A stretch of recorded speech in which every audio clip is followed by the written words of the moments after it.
Dengan pikiran yang jernih dan hati yang tulus, saya sebagai Kepala Negara Republik Indonesia mengakui bahwa pelanggaran hak asasi manusia yang berat memang terjadi di berbagai peristiwa.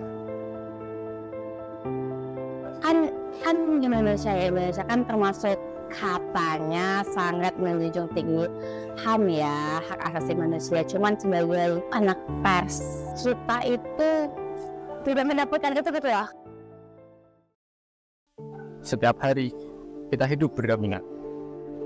Kita bekerja, kita belajar, tertawa, dan bermimpi. Tapi di antara kita ada yang terluka, ada yang haknya dirampas, ada yang suaranya dibungkam. Ini bukan soal cerita, ini kenyataan yang dialami oleh banyak orang. Saat hak asasi manusia direnggut, kemanusiaan kita tersakiti.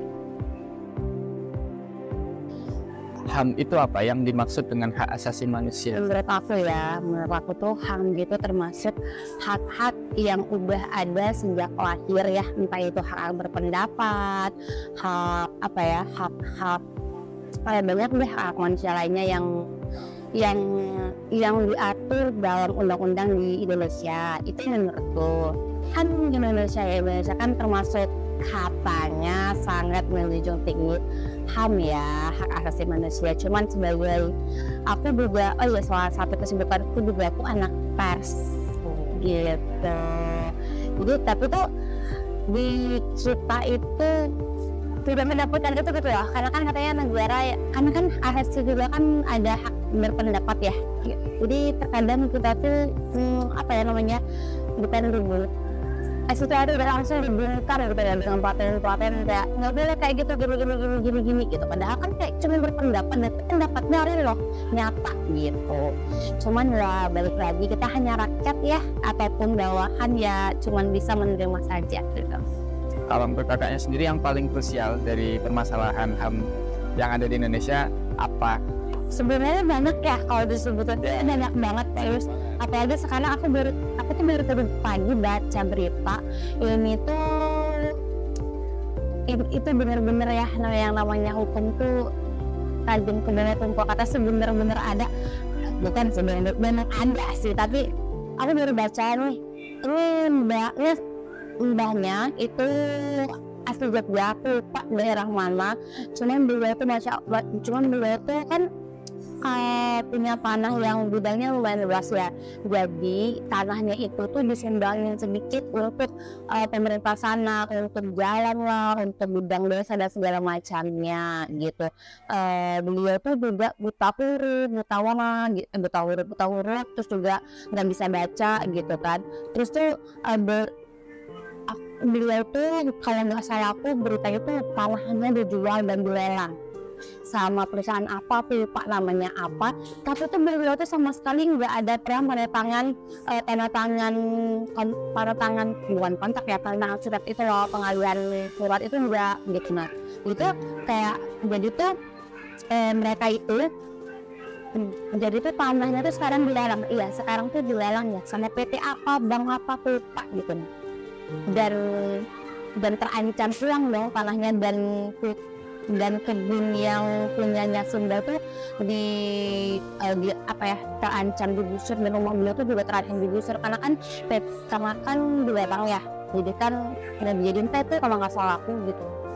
Itu salah satunya gitu kan. Terus juga yang simpel deh, karena aku juga anak pers ya, tidak bebas untuk berpendapat gitu. Contoh kecil dong ya, negara kampus saja. Contoh kecilnya banget ya, contoh kecilnya kampus saja kita tuh mau naikin perihal ini tapi dari pihak kampus nggak usah dibeda gini ada ancaman gini gitu. Itu ada contoh simpelnya gitu. Jadi katanya di sini masnya pernah menjadi korban itu ya mas? Betul. Boleh diceritain dulu. Oke, kronologinya waktu itu saya punya seorang kekasih saya itu rumahnya di Gamping. Saya biasanya kalau habis ngapeli, saya pulang paling jam 8-an. Tapi jam 8 itu saya keluar itu, saya masih lanjut matching sama teman-teman. Sampailah pada jam kira-kira jam 12-an. Nah, ketika saya lagi di perempatan Kasihan, mau ngurusi lapangan Kasihan, saya berhenti tuh. Nah, saya bentur tuh, lampu merah tuh. Biasanya sebenarnya saya nggak bisa ngeblam karena udah nggak ada heran kan. Saya lagi ingin jadi seorang anggota Republik Indonesia yang bertanggung jawab, dan saya ingin berhenti malam itu, lalu bisa ngeblam. Lalu saya dengar di belakang saya ada berong-berongan gitu. Wah, apa itu? Ada buri, balai ngomong-ngomongan, jiwer-jiwer, ada buri bajigur.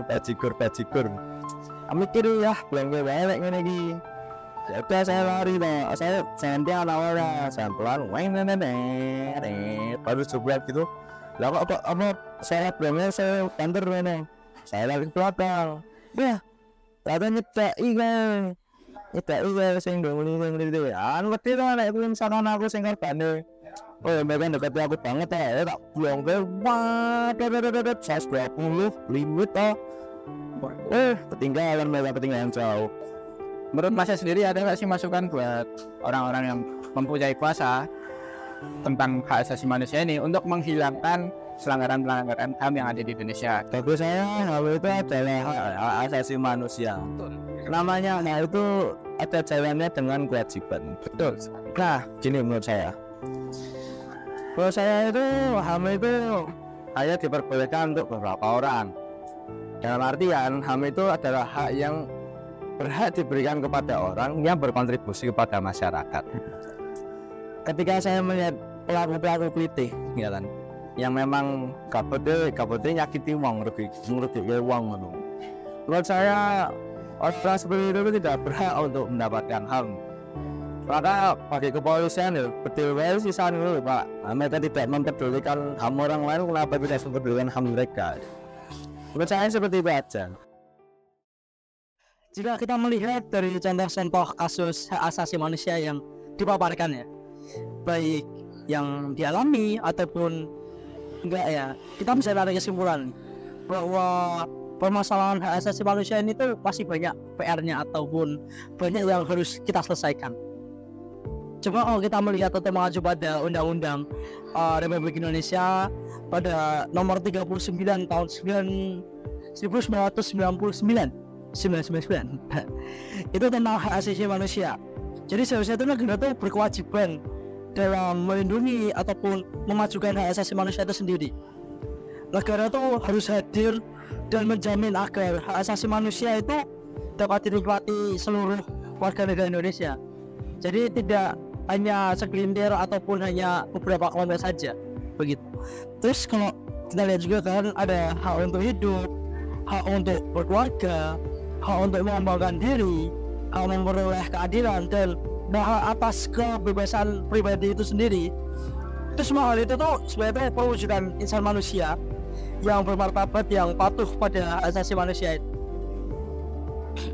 Oh, dalam konteks gereja dan agama, hak asasi manusia seharusnya sebagai suatu hak yang melekat dalam diri manusia, yang harus dihormati dan dijunjung tinggi.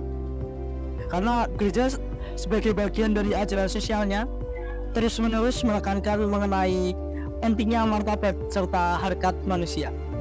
Melalui gereja, hak asasi manusia harus dilindungi serta ditegaskan dalam waktu yang bersamaan. Kami percaya bahwa perubahan dimulai dari suara yang kecil. Kami percaya bahwa HAM bukan tugas negara saja, tapi tanggung jawab kita semua. Kami di sini berdiri untuk orang-orang yang tidak bisa bersuara. Kami berdiri atas nama kemanusiaan, hak asasi manusia.